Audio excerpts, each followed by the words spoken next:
Hey everyone, in this video we're going to take a look at Chapter 10 from the Road to Latin textbook. So there's only one story in this chapter. It's called Tullia et Claudia. So what we're going to do is what we always do. We'll dive into the story, I'll break down some of the grammar for you, give you a translation, and try to guide you in how you should be approaching this chapter and the story in it. Like I always say though, if you want to see the story in a different way, check out my textbook on novalatin.weebly.com.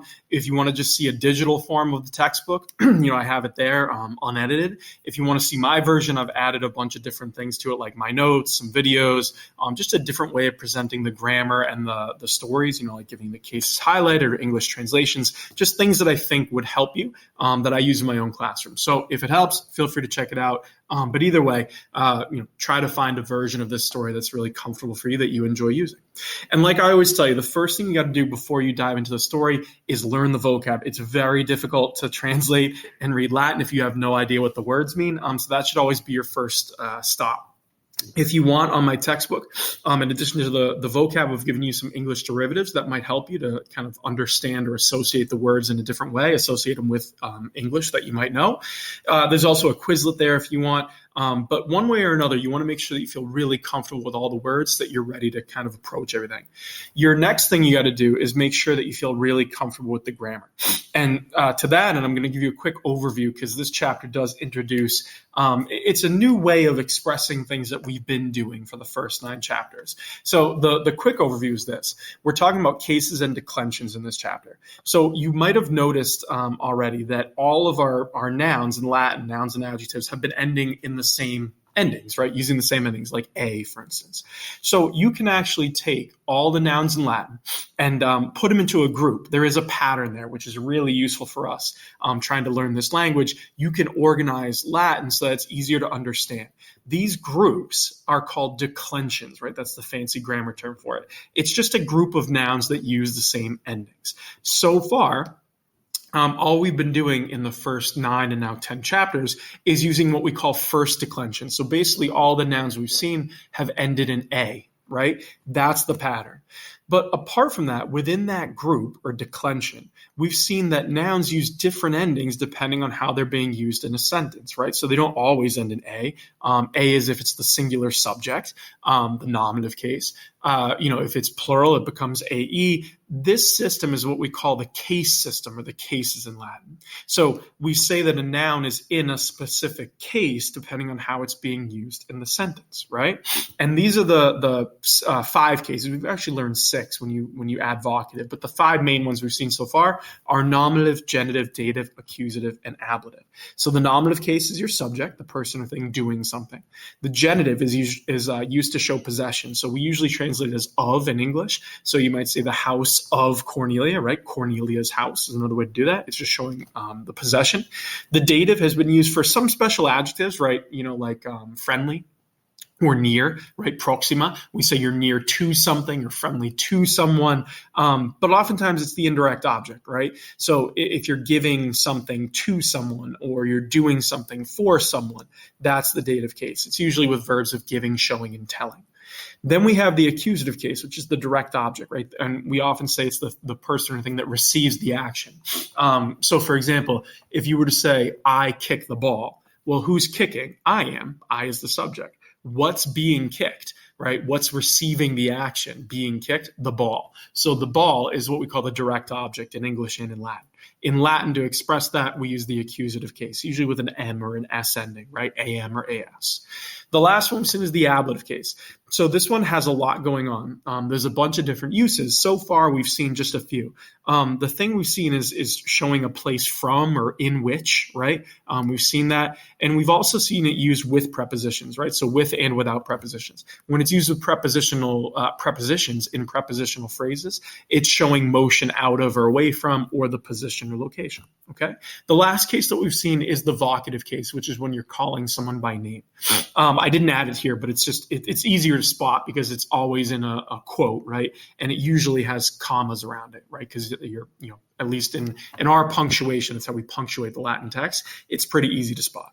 But these are the different cases. And again, the idea of declensions is one that we want to set the groundwork for now. We'll dive into it later as we go. But if you feel comfortable with all this and you've been able to translate so far, these are just really grammar terms to help you organize what you've already seen. Don't get bogged down in them. If you've had a good time, a successful time reading these stories without worrying about nominative or genitive case, you're in a good place. As long as you can read it and understand it, you're totally fine.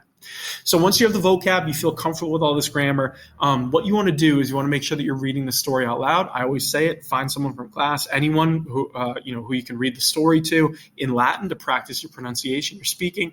And if you can find someone to read it back to you, that's even better, right? That's ideal. So you can practice your listening skills. You never want to shut those off. Latin can be tricky, but it's trickier when you're cutting off kind of half your tools for learning the language. You don't want to do that. But once you're there and you feel comfortable, you're in a good place, you can dive in. So let's do that. So chapter 10 story starts with Tullia et filiae, Cornelia et secunda, Rory sunt. Okay? So almost all these words are nominative, and then we have our locative, right, showing the location of something. Rory is sort of a special case. But you have Tullia and her daughters are Cornelia and Secunda. We've met them before. They're Rory, right? They're at home. Okay, so they're just, or in the country rather, not at home. They're in the countryside. Okay, then you have Claudia, Romae est. So where's Claudia? Claudia is at Rome, right? Romae is that locative when you're dealing with the name of a city and you're showing kind of position in that city. We use this locative case. It has that AE ending. Okay, Tullia, Claudiam amat, itaque Tullia cum filiabus Romam properat. So Tullia loves or likes amat. Who does she like? Claudia, right? Her daughter, Claudia. Or no, not her daughter, her friend, I guess in this case. Claudia, they like each other. And so Tullia, cum filiabus, right, with her daughters, there's your ablative. It's a prepositional phrase going with, right?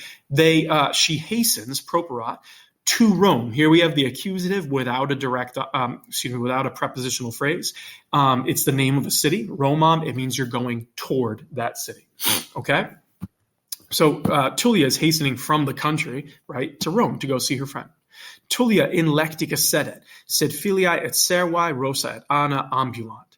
So you can actually see in the picture to the right, they're in the city, and you're saying Tullia in lectica sedet. Tullia is sitting, sedet, in lectica, on a litter. And a litter is like a bed that slaves would carry. You can actually see it in the chapter picture to the right, right? She's sitting in the bed, and her daughters, right, filiae, and the slave girls, servae, right, and the slave girls are named Rosa and Anna. They ambulant, they are walking. Notice how ambulant ends in an NT because you're saying they're doing it. Okay? So she, the mom, Tullia, is in the lectica. Everyone else is walking. Then you have ex villa in viam apiam Tullia et puellae properant. So Tullia and the girls, Tullia et puellae, properant, they hasten, ex villa, out of the house, in viam apiam, into the Via Appia. Okay, the Via Appia is like one of the main roads going to Rome, is the idea. Okay, so they leave their house in the country. They're not quite there yet, and they're going to Rome, right? So they get on the Via Appia, and they're traveling or hastening up to Rome. Okay, then we have in Via Appia, so nautai et agricolae. So on the Via Appia, again, it's ablative because you're just showing position, right? They're on this road. There are nautai, sailors, and agricolae, farmers, right? Nautai Roma ad oram properant. So the sailors, the nautai, properant, they're hustling or hastening. Roma. So here we have the ablative by itself. It's the name of a city. It's in the ablative case. You're saying from, right? So they hasten from Rome ad oram, to the shore, which makes sense because sailors go on boats, right? Agricolae acasis Romam properant.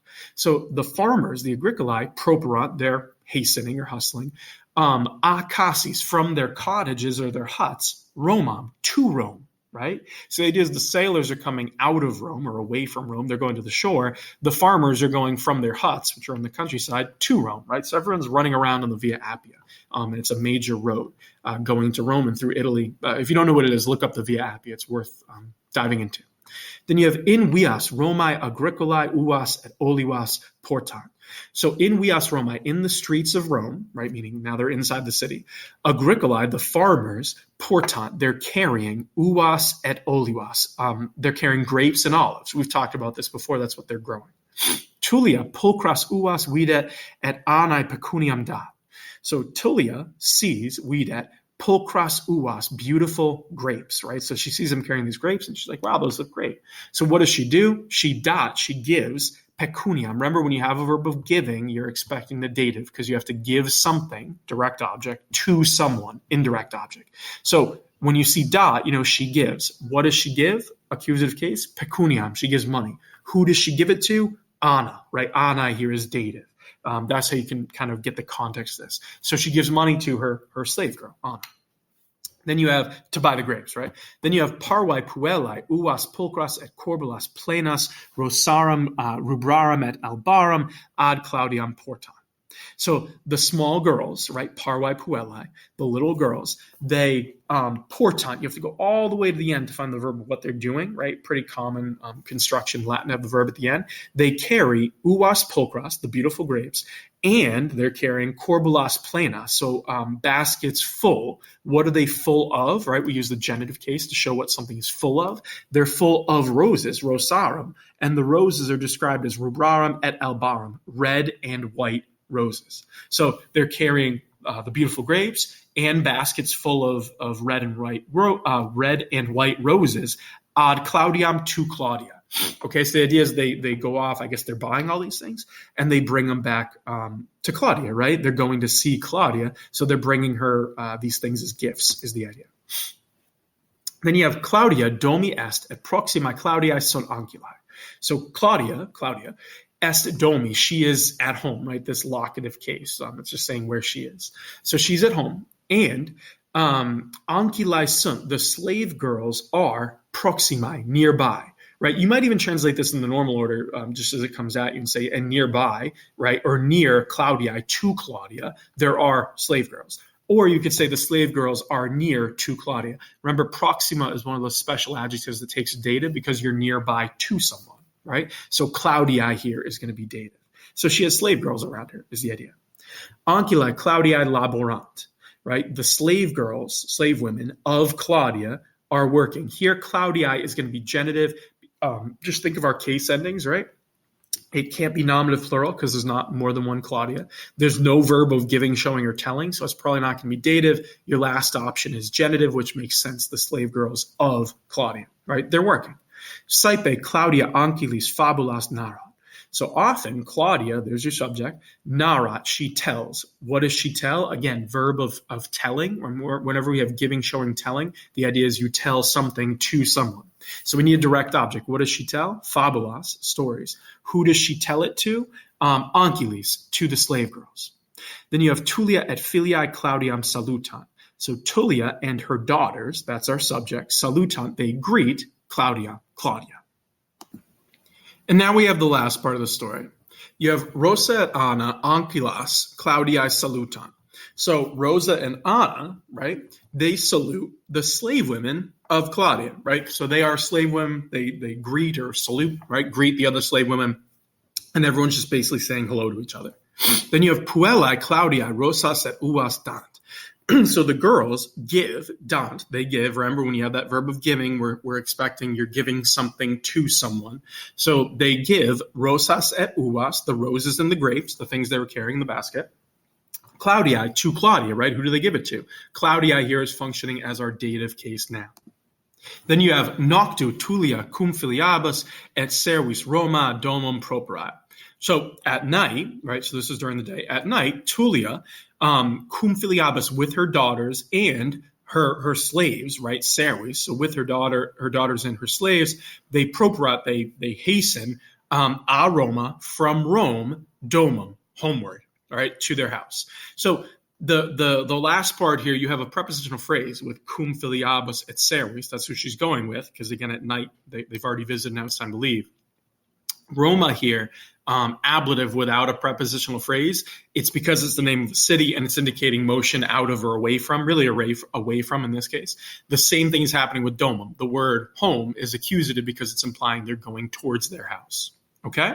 So this story, not particularly crazy in terms of anything new with the grammar. It's all stuff you've seen. We're just organizing how we describe the patterns we've been seeing. And we're putting some grammar terms on them, which, again, they're useful for reading through a textbook. if you haven't been referring to things as nominative or accusative, you can still figure this out. I think it would help you, but it's not necessary. As long as you're reading and you can catch the patterns, that's really what this is about, you'll be fine. We're just trying to organize those patterns to understand the language. If you have any questions at all, or there's anything in this chapter or this story that didn't make sense, put them in the comments below. I'll be happy to help you. But otherwise, read through my textbook, all the notes, the practice problems we have there, work your way through those, and read the story a few times. The more you read it and practice just reading Latin, the better off you're going to be. Okay? Good luck with it, and let me know if you need anything.